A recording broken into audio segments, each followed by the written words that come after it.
Le gros titre qu'on a vu partout, c'est ce choc Sénégal-République démocratique du Congo. Oui. Et ça se termine sur un match nul. Un but partout. Cédric Bakambu pour la RDC, et puis la réponse quasi immédiate de Sadio Mané. Exactement. Et ce score de 1, on pourrait se dire, bon, d'accord, un nul. Mais en fait, ça cache une histoire, beaucoup plus tendue. C'est tout le paradoxe de ces matchs au sommet, en fait. Pour bien comprendre, il faut se rappeler du contexte. On est en pleine qualification pour la CAN 2025. Chaque point compte. C'est pas un match amical. Ah non, pas du tout. C'est le choc du groupe D, à Tanger. D'un côté, t'as le Sénégal, le grand favori, le champion en titre. Oui. Et de l'autre, une équipe de la RDC qui est sur une forme incroyable. Donc l'attente, elle était stratosphérique. Et sur le papier, c'était totalement justifié, quand on regarde les compositions d'équipe. Ah oui. Côté Sénégal, Pape Thiaw, il aligne son 4-2-3-1, un système fait pour attaquer. Très offensif. Tu as Mané, Ismaïla Sarr, Nicolas Jackson, Iliman Ndiaye. Honnêtement, sur le continent, c'est une des plus grosses lignes d'attaque. C'est clair. Et en face, la réponse de Sébastien Desabre, le coach congolais, elle est fascinante. Il ne cherche pas à rivaliser en pure puissance de feu. Il propose un 11 très équilibré. C'est-à-dire? Il y a les cadres, les piliers, Chancel Mbemba derrière, Bakambu devant. Les tauliers. Voilà, des joueurs qui connaissent la pression. Et au tout, il met de la jeunesse, de l'énergie, comme Noah Sadiki. L'idée, c'est pas de subir, c'est de contenir pour mieux piquer en contre. Donc, d'un côté, on a une machine de guerre offensive, de l'autre, un bloc super bien pensé pour la contrer. Une ambiance de folie, et pourtant, la première mi-temps... C'était d'un calme, déconcertant. Presque soporifique, oui.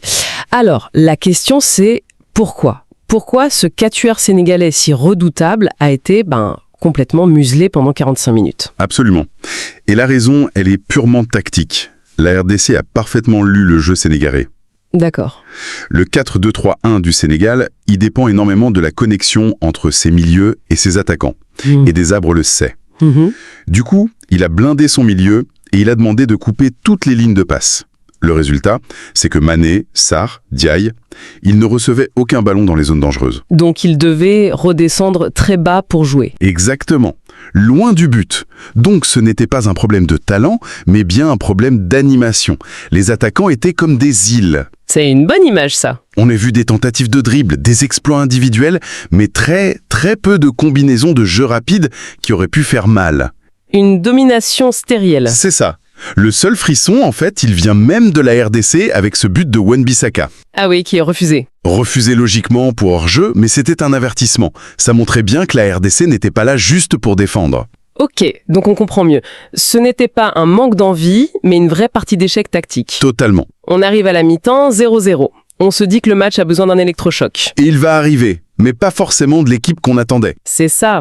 Au retour des vestiaires, c'est la RDC qui prend les choses en main. Oui, il y a un changement stratégique très clair. Ils ont vu que le Sénégal était un peu en panne d'inspiration, qu'ils étaient prenables. Ils ont senti le coup, hein. Exactement. Les léopards ont décidé de, comme on dit, lâcher les chevaux. Ils ont commencé à presser plus haut, à prendre plus de risques. L'attitude a complètement changé. Et ça paye. Ça paye à la 61e minute. Le stade explose. C'est l'ouverture du score, oui. Racontez-nous cette action parce qu'elle est vraiment le symbole de ce réveil. C'est l'aboutissement de plusieurs minutes de pression, en fait.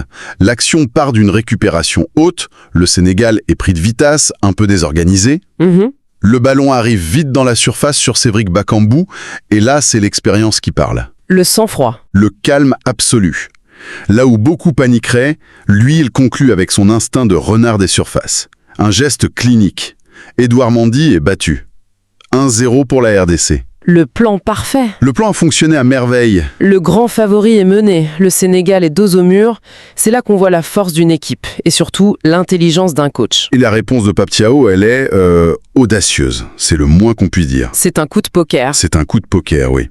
Il voit que son système ne marche pas, que ses stars sont en difficulté, et plutôt que de s'entêter, il lance un gamin de 17 ans, Ibrahim Baye. Le Titi parisien. Le Titi parisien, formé au PSG, oui. Lancer un adolescent dans un match aussi tendu, c'est soit du génie, soit de la folie. Et là, pour le coup, c'était du génie. Parce que l'impact de ce jeune est immédiat. C'est incroyable. Qu'est-ce qu'il apporte de différent ? Il apporte de l'insouciance. Il n'a pas le poids du statut, la pression du résultat. Il entre et il joue son jeu. Il provoque. Il provoque. il dribble, il tente des choses. Il amène une folie offensive qui déstabilise complètement une défense congolaise qui s'était habituée à un jeu plus prévisible. Et c'est lui qui est à l'origine de l'égalisation quelques minutes plus tard. Dans des circonstances absolument rocambolesques. On y arrive, 69e minute, le but de Sadio Mané. Mais l'action, elle est tellement folle, on est obligé de s'arrêter dessus. Pas du tout un but classique. C'est un mélange de talent, d'opportunisme et, il faut le dire, de malchance terrible. Racontez. Donc à l'origine, il y a ce jeune, Mbaye, qui prend la défense de vitesse. Mais il est aussi aidé par un fait de jeu incroyable. Le défenseur qu'il suit, Arthur Masuaku, se blesse en pleine course. Il s'arrête net. Il s'arrête net. Claquage, il lui laisse le champ libre. C'est un coup du sort cruel pour la RDC. Mbaye se présente face au gardien, Lionel Mpassi, qui fait une parade magnifique. Mais le ballon revient. Le ballon revient. Et qui a suivi l'action? Sadio Mané. Toujours là. Voilà. Même dans un match difficile, la star est là, au bon moment, au bon endroit. Il n'a plus qu'à pousser le ballon dans le but vide. 1-1. Égalisation. Et ce but, il résume tout. Le talent d'un jeune, le coup du sort d'une blessure et l'instinct d'un très grand joueur. Le tout en 10 secondes. Le match est complètement relancé, il reste 20 minutes à jouer, on est à 1 partout. Et là, logiquement, on se dit, ça va être la folie, ça va attaquer des deux côtés. On s'attend à un chaos. Exactement. Et pourtant, il ne se passe plus rien. Le rythme retombe aussi vite qu'il était monté. C'est ça qui est déroutant, c'est presque anticlimatique. Comment on explique ça, Sam, que les deux équipes se contentent de ce score ? C'est la partie la plus étrange du match, mais aussi la plus stratégique.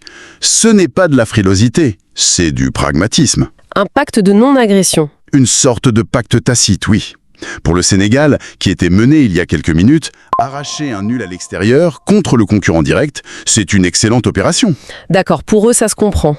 Pourquoi risquer de tout perdre sur un contre en allant chercher la victoire? C'est trop risqué. Et pour la RDC, ils menaient au score, ils auraient pu vouloir forcer la décision, non ? On pourrait le penser, mais pour eux aussi, le calcul se tient. Tenir en échec le champion d'Afrique, le grand favori, c'est une preuve de force. C'est un résultat qui valide leur travail. Et une défaite aurait été terrible psychologiquement. Exactement. S'exposer à la vitesse des attaquants sénégalais dans les dernières minutes, c'était prendre le risque de tout perdre. La peur de perdre est devenue plus forte que l'envie de gagner des deux côtés. C'est fascinant de voir comment les maths et la psycho prennent le dessus sur le jeu. Complètement. Alors concrètement, ce nul, quelles sont les conséquences pour la suite pour le groupe A ? Les conséquences sont très directes. Le Sénégal et la RDC se retrouvent tous les deux en tête du groupe avec 4 points. Donc rien n'est joué. Rien n'est joué. Tout se décidera lors de la dernière journée. La première place, elle ne se jouera pas sur la confrontation directe, mais au goal average général. D'accord. Et à ce petit jeu-là, qui a l'avantage pour le moment ? Après ce match, le Sénégal garde un très léger avantage, grâce à une meilleure différence de but. Donc ils ont leur destin en main. Ils ont leur destin en main.